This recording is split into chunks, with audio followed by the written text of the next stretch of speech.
Olá, as boas-vindas a você. Este é o podcast Radar Direitos Humanos, um podcast do Departamento de Advocacy da Diocese Anglicana de Brasília, Igreja Episcopal Anglicana do Brasil. Olá pessoal, me chamo Rodrigues Piuca, sou clérigo da Diocese Anglicana de Brasília e falo em nome do Departamento de Advocacy da nossa Diocese. Dou as boas-vindas a todas e a todos vocês para o nosso episódio do podcast Radar Direitos Humanos, onde teremos a oportunidade de aprender um pouco mais e de conversar a respeito das relações entre a nossa Igreja Episcopal Anglicana do Brasil e os direitos humanos. Sejam bem-vindas, sejam bem-vindos.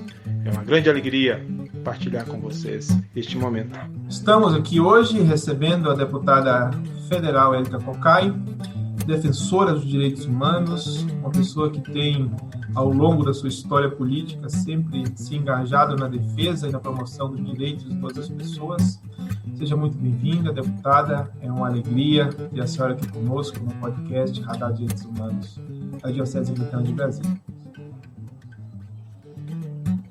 É uma alegria estar aqui conversando e eu queria, de pronto, parabenizar a realização deste debate da Igreja Anglicana, que tem trazido tantas discussões interessantes e fundamentais, estruturantes, para que nós possamos construir uma sociedade com cultura de paz e onde nós possamos nos abraçar e vivenciar uma humanidade que tantas vezes é cerceada de várias formas. Então, parabéns à Igreja Anglicana aqui do Distrito Federal pela realização deste debate.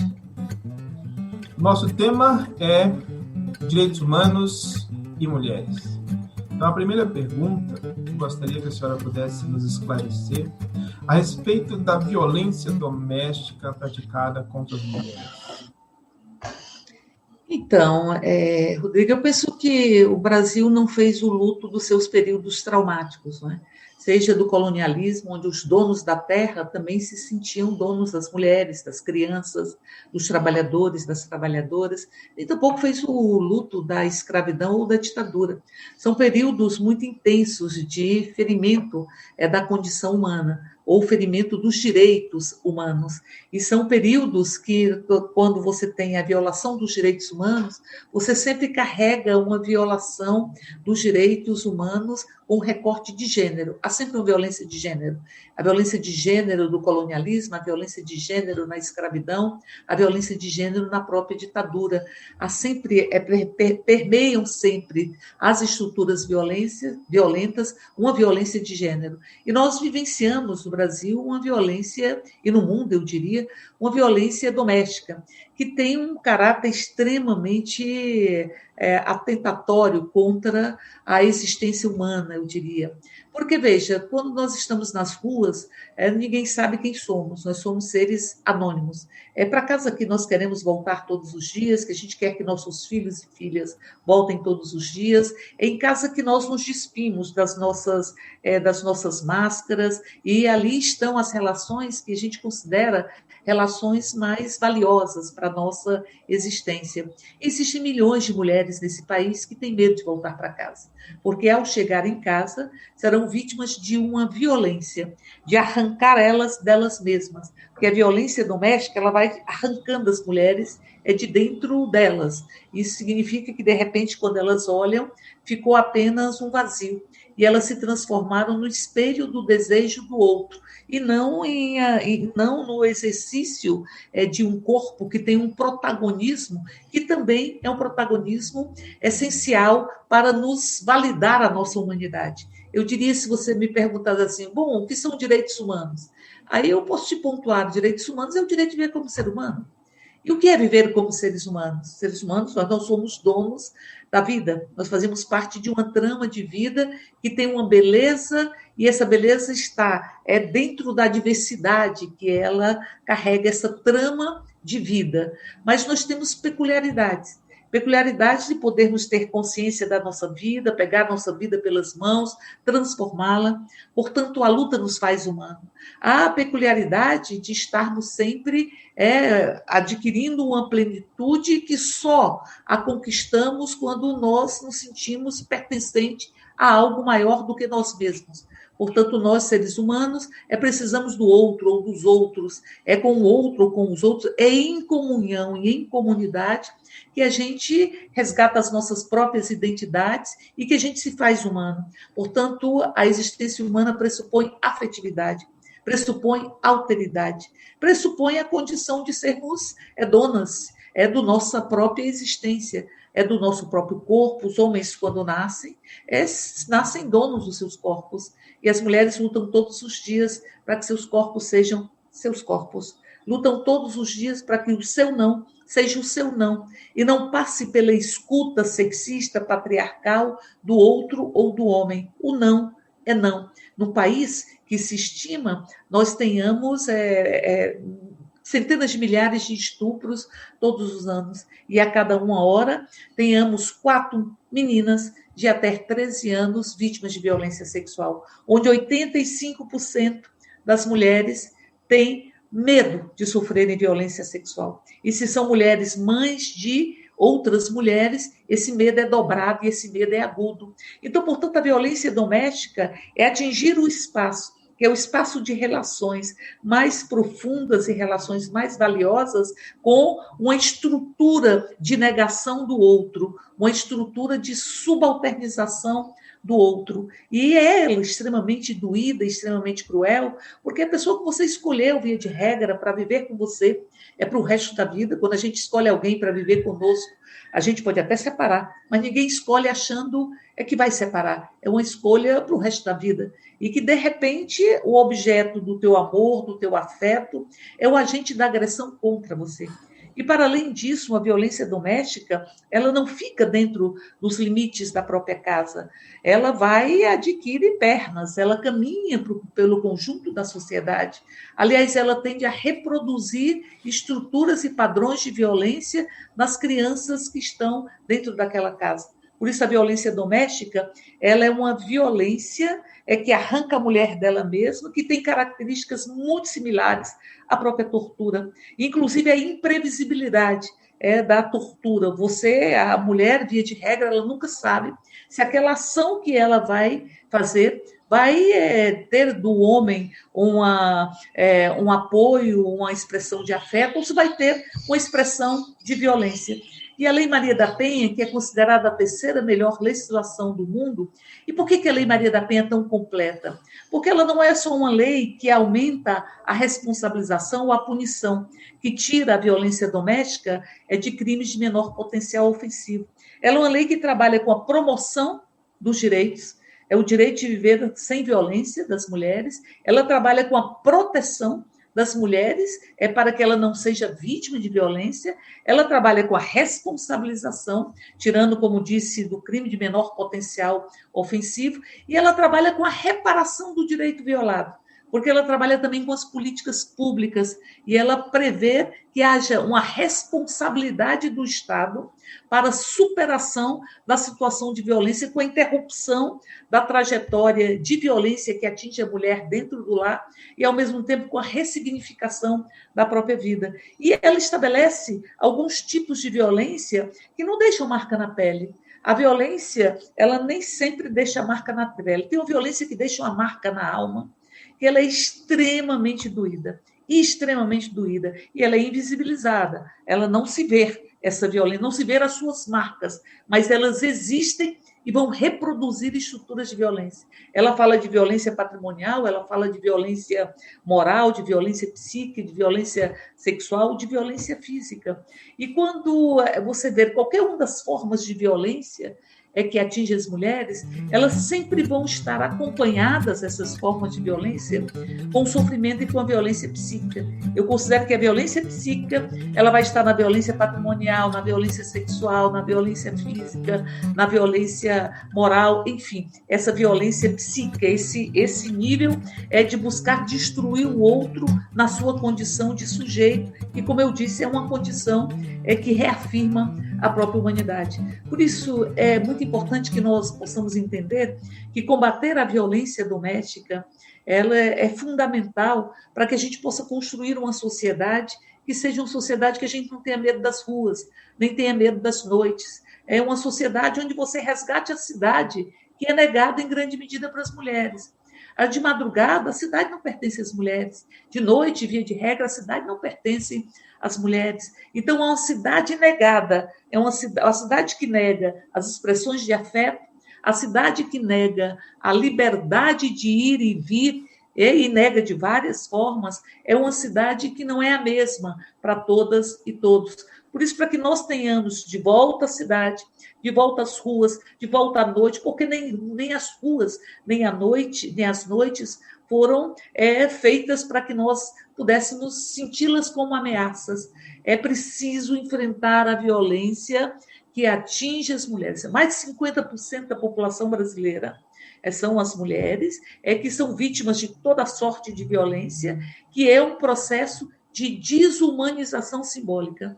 Desumanização simbólica porque impede que você seja dona de si mesmo, da sua própria história, do seu querer, do seu sentir, do seu pensar, porque impede que você tenha liberdade, porque a liberdade é oxigênio para a existência humana e impede que você viva livremente as suas expressões de afeto. Então, portanto, romper a desumanização simbólica é fundamental para que nós não tenhamos um país onde a violência se estabeleceu de forma crônica nas relações sociais. Porque todas as vezes que você tem uma desumanização simbólica, é o país que assassina, e assassina jovens negros, na sua grande maioria, mas esse país que tanto assassina, esse assassinato, ele é sempre precedido por um assassinato simbólico, diria eu. Assim, veja, será que Hitler, se não desumanizasse simbolicamente judeus, comunistas, homossexuais, enfim, teria construído os campos de concentração? A desumanização literal? Então, portanto, a violência são processos de desumanização que sempre preparam um terreno, desumanizações simbólicas, para uma desumanização literal. E nós estamos falando do lugar de um país que tem o quinto maior número de feminicídios de todo o planeta. Então, portanto, nós estamos falando de uma desumanização simbólica que precede uma desumanização literal e que se dá dentro do universo, que é o universo da casa, e que transforma aquele espaço no espaço que se espraia pela própria sociedade. Só para concluir, uma criança que se acostuma e vê como parte do seu cotidiano a violência doméstica contra as mulheres, é uma criança que vai achar que se resolvem os conflitos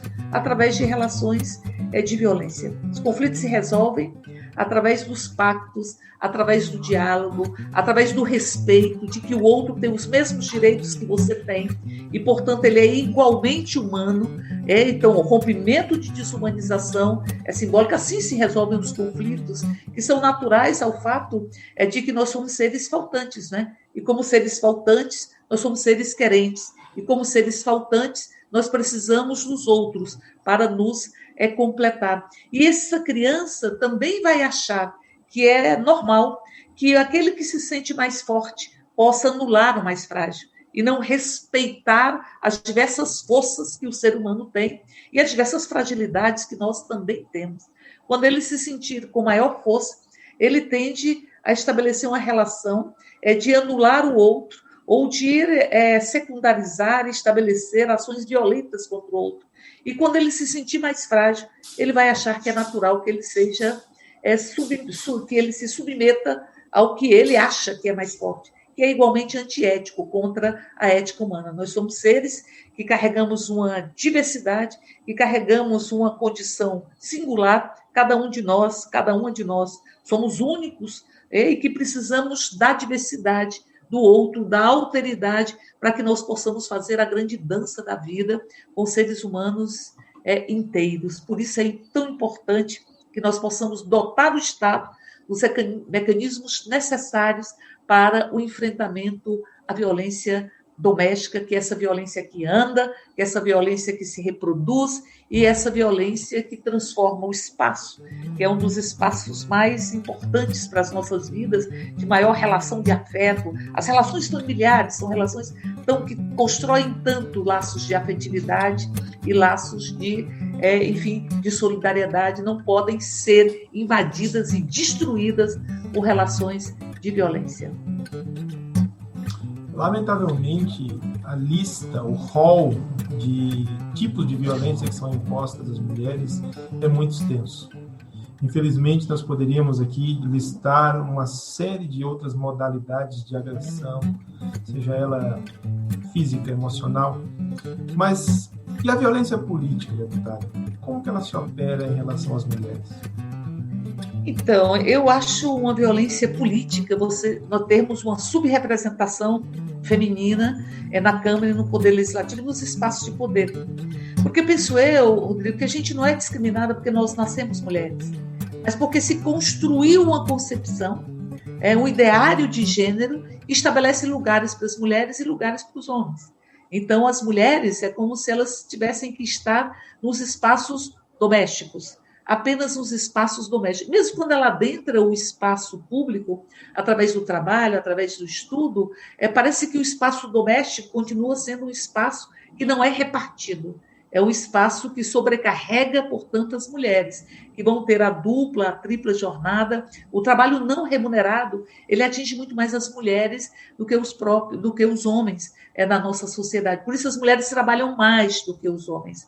Então, essa dupla jornada, esse estabelecimento de quais são os lugares que as mulheres podem ocupar e os lugares que são lugares masculinos, lugares de estruturas de poder, estruturas de espaços públicos, ele é um processo de opressão que vai levar, inclusive, a uma subrepresentação feminina nos espaços de poder. E uma subrepresentação feminina dentro do parlamento, por exemplo, mas não só dentro do parlamento. Existe o que eu chamo de tetos de vidro. Então, as mulheres não atingem os primeiros espaços de chefia, ela não atinge os espaços que são os espaços de repercussão, espaços de construção do próprio poder, porque existem tetos de vidro. Quando o teto é de vidro e você não vê, você não pode enfrentar o que você não vê. E aí você falava das diversas formas de violência, e eu digo, muitas delas não eram identificadas como violência, porque elas não eram percebidas enquanto tal. Elas estavam tão cotidianizadas, tão entranhadas no tecido das relações sociais e das relações humanas, que elas eram naturalizadas.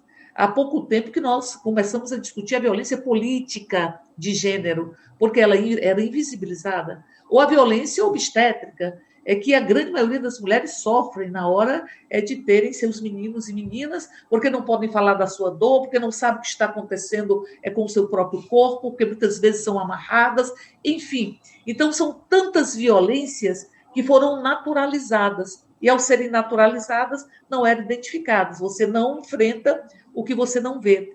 Mas quando os tetos são de vidros e as mulheres não chegam nos espaços de poder, não chegam nos espaços de melhores condições de remuneração ou melhores espaços no local de trabalho, é como se o problema fosse delas, porque ninguém vê que há um teto de vidro, como ninguém percebe que há uma mordaça invisibilizada, que é preciso ser retirada. Ou seja, nós temos na Câmara Federal mais ou menos o mesmo número de mulheres na média dos países onde as mulheres usam burcas. Então, não me venham dizer que não há burcas no Brasil. São burcas invisibilizadas, são mordaças invisibilizadas. Então, é preciso identificar as violências, porque, senão, esse processo é um processo de revitimização.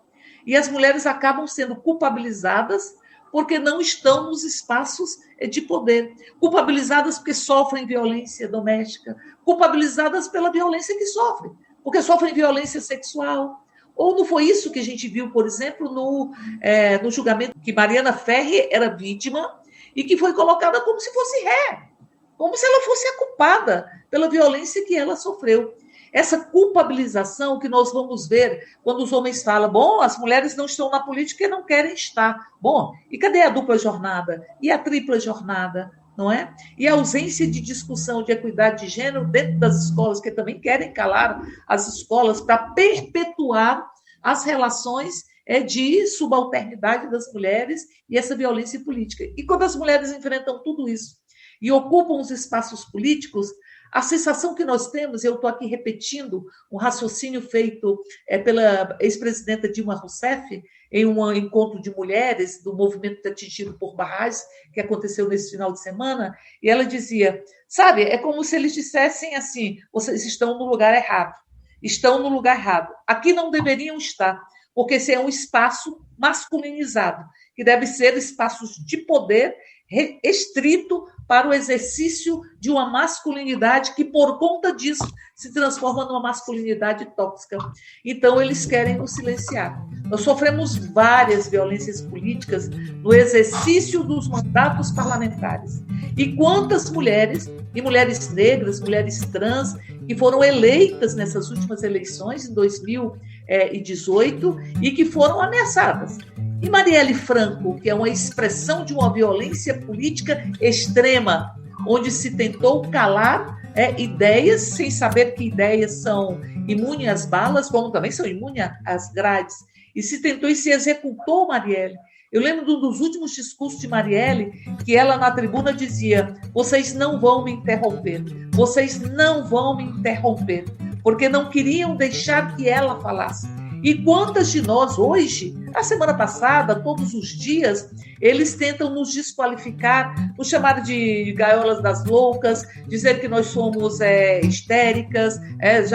Teve um parlamentar que nominou as mulheres na Câmara de deputéricas, como se fossem deputadas histéricas, porque ousam exercer um mandato que nos foi concedido pelo próprio povo, ou seja, a violência política, ela se expressa na subrepresentação, ela também vai se expressar numa tentativa de cessear e silenciar os mandatos femininos. É como se dissessem, tudo bem, vocês conseguiram chegar aqui, apesar do patriarcalismo, apesar de uma construção de gênero que subalterniza as mulheres e impõe a elas os espaços apenas domésticos. Mas vocês têm que seguir as nossas próprias regras. Só podem falar quando nós permitamos que vocês falem. Só podem falar o que nós permitamos que vocês possam falar. E nós eternamente vamos enfrentar essa violência política de gênero. Como tudo na vida é fruto e semente, não é?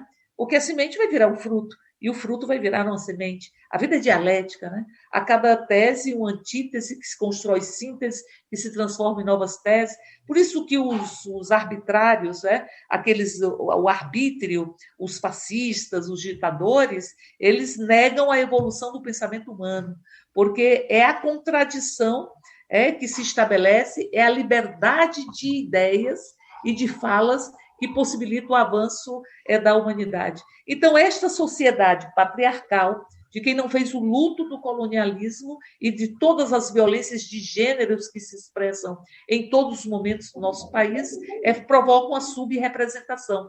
E a subrepresentação, que é fruto do patriarcalismo, ela passa também a ser semente da renovação da própria estrutura machista, sexista e patriarcal. E veja, quando nós temos, ostentando uma faixa presidencial, expressões de misoginia, expressões de sexismo, expressões de machismo, nós vamos ver os discursos que são discursos que buscam anular a igualdade de direitos e, portanto, a própria democracia. Não há democracia enquanto tivermos uma subrepresentação feminina no parlamento ou tivermos esse nível de violência política. Então, todas as vezes que nós protestamos, e às vezes a gente coloca o pé na porta e diz, vocês não vão nos calar, ou como disse Marielle, vocês não vão, eu não serei interrompida, nós estamos enfrentando uma estrutura que atenta contra a própria democracia e que possibilita que um país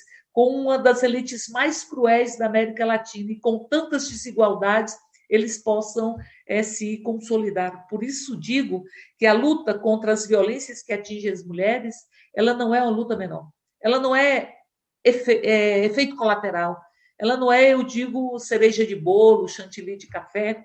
Ela é estruturante para a construção de uma sociedade de paz e uma sociedade mais justa, porque você rompe um processo de desumanização que vai atingir, que é construído por um sexismo estrutural, como também há um racismo estrutural na nossa sociedade. Você rompe com um processo de desumanização, que não favorece apenas as mulheres, mas favorece a democracia e favorece que nós tenhamos um país que não tenha essas lentes por onde se vê as lentes racistas, as lentes LGBTfóbicas, as lentes sexistas, por onde se vê todas as relações e todos os fenômenos humanos e a existência de chão, de territórios onde nós possamos, enfim, viver plenamente a liberdade. Eu diria que Paulo Freire tem muita razão quando ele diz que a gente não nasce pronto, não é?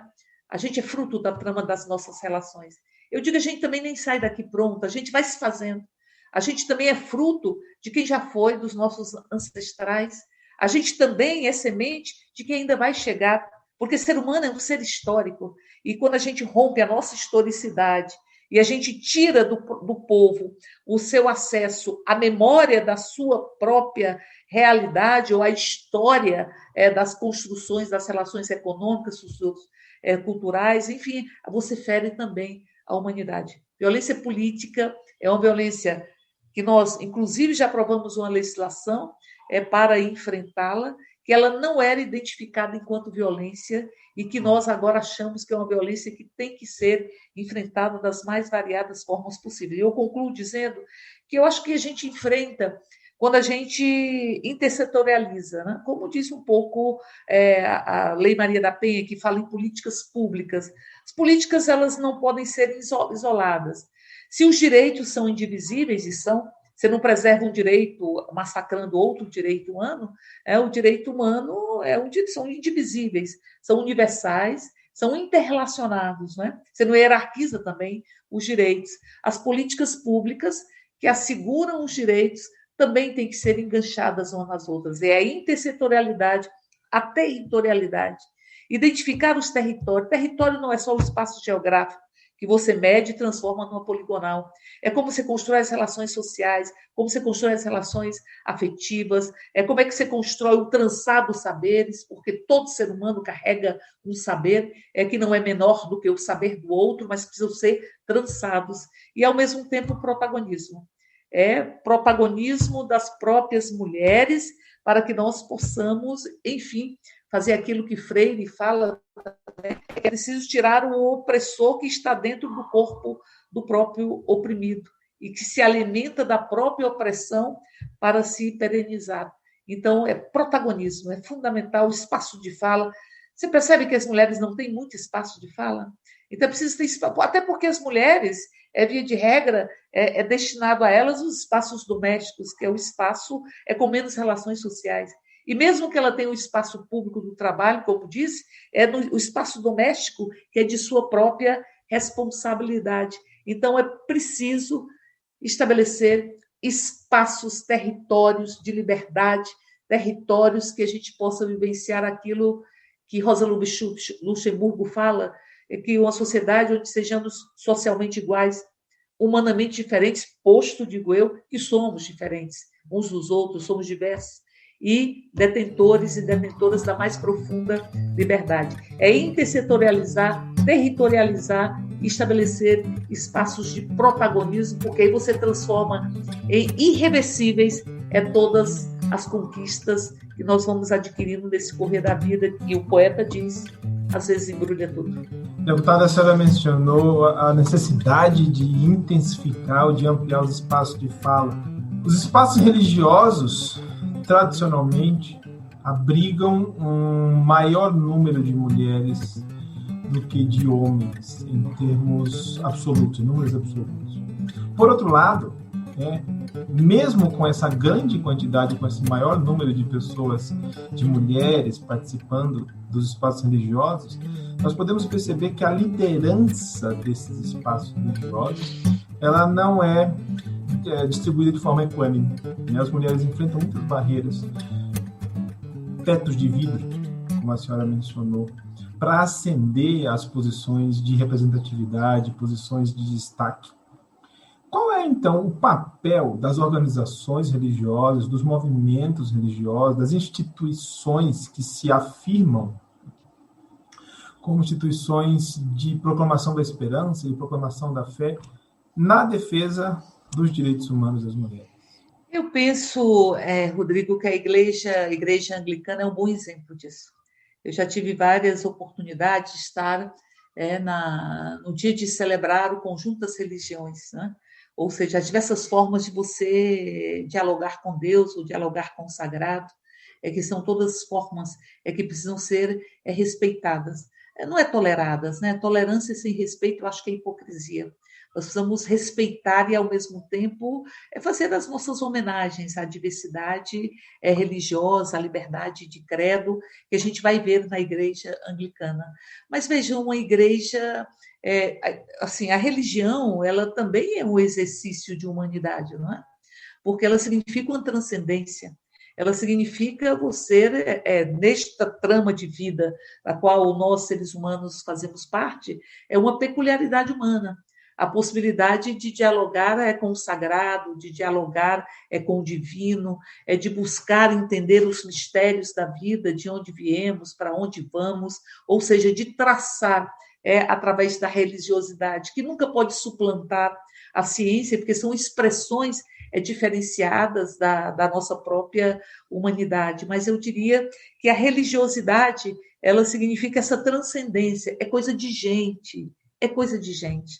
E quando você tem uma captura das religiões por uma lógica mercadorizada ou a mão invisível do mercado entrando dentro das casas, capturando desejos, como se fossem pílulas prontas, né? Você estabelece os desejos, capturando corpos, capturando o sagrado, nós vamos ver que é preciso fazer com que as religiões elas possam pulsar de acordo com os seus próprios princípios. E quando nós falamos de religiões cristãs, nós estamos falando de amor, né? E nós estamos falando de generosidade. E nós estamos falando de solidariedade. Aliás, um dos maiores exemplos da história da humanidade de solidariedade e generosidade foi dado por Cristo, né? Que sentiu as dores e as injustiças humanas sendo filho de Deus. E, a partir daí, estabeleceu e derramou muita afetividade, muito amor, muita generosidade para o conjunto da humanidade. Eu diria, todos aqueles que buscam se desviar do que representam esse diálogo com o divino, diálogo com Deus, e, ao mesmo tempo, as expressões de amor, de acolhimento que as religiões devem se expressar, estão ferindo a própria construção humana ou as próprias qualidades humanas, estão aprisionando expressões de fé, expressões de amor, de solidariedade, de respeito, estão aprisionando por uma concepção que busca hierarquizar os próprios seres humanos. E seres humanos têm direito de amar, outros não têm. Seres humanos que têm direito de ser, outros não têm. Ou seja, que negam o direito de ser, o direito de amar, que negam o direito à cidade, porque reproduzem concepções de opressão. E digo isso porque existem vários que falam em nome de Deus e que falam em nome de Deus em vão, porque falam em nome de Deus ou em nome de Cristo, negando os princípios cristãos.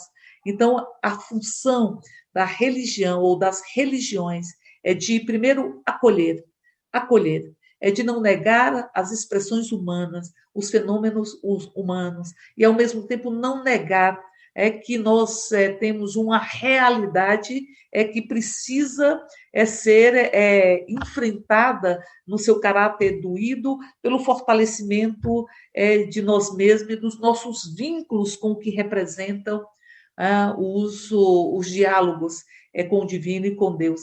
Então, eu diria que a igreja anglicana, ao produzir todas essas discussões e ao acolher, veja, acolher o espaço de amor, de afeto, ele tem que ser espaço de acolhimento. Ele não pode ser o espaço que fecha a porta, ele não pode ser o espaço que menospreza, ele não pode ser o espaço que cala, ele não pode ser o espaço onde as dores de uma sociedade tão pautada por discriminações e desigualdades possam serem, enfim, afirmados e não negados e não enfrentados. Por isso eu digo, tem uma função imensa. Aliás, nós temos várias expressões disso, né?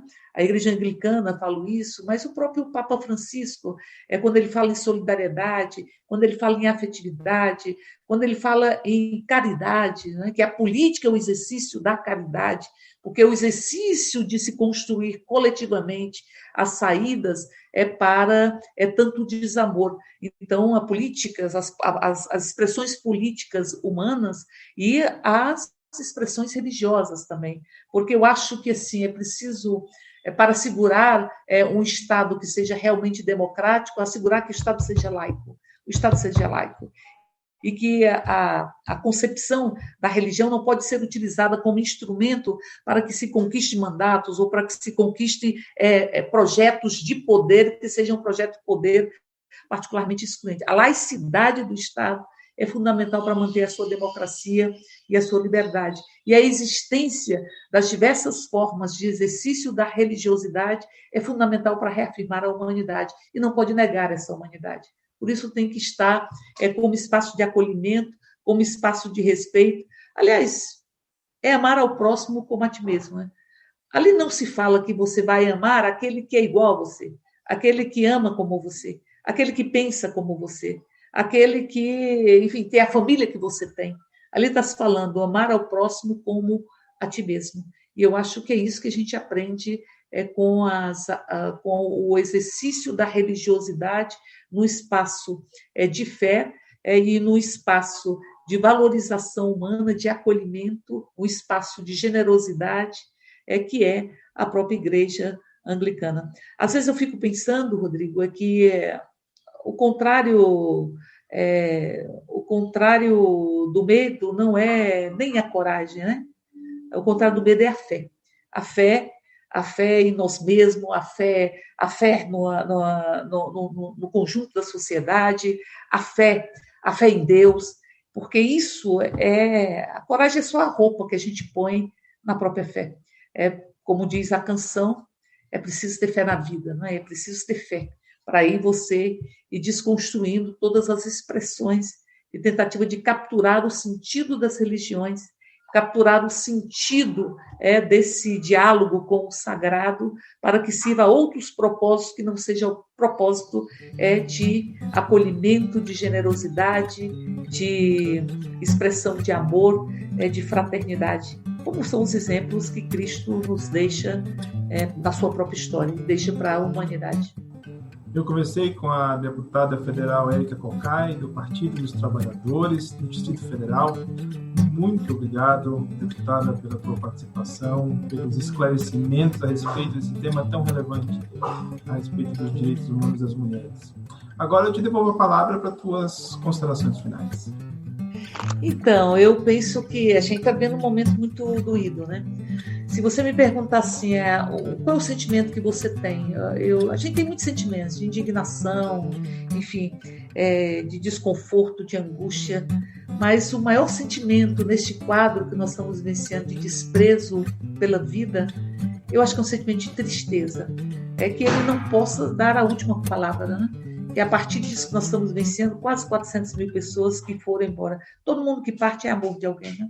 Todo mundo que parte tem história, tem relações, todo mundo que parte tem afeto, enfim, tem isso que gente tem. Então, que nós não permitamos que a tristeza seja a última palavra. Que nós possamos, a partir de tudo que estamos vivenciando, fazer valer aquilo que o poeta diz, que toda realidade é grávida do seu contrário. E que a gente possa trabalhar para que possamos pulsar essa humanidade que muitas vezes querem calada e querem estagnada, e que nós possamos ir puxando, né?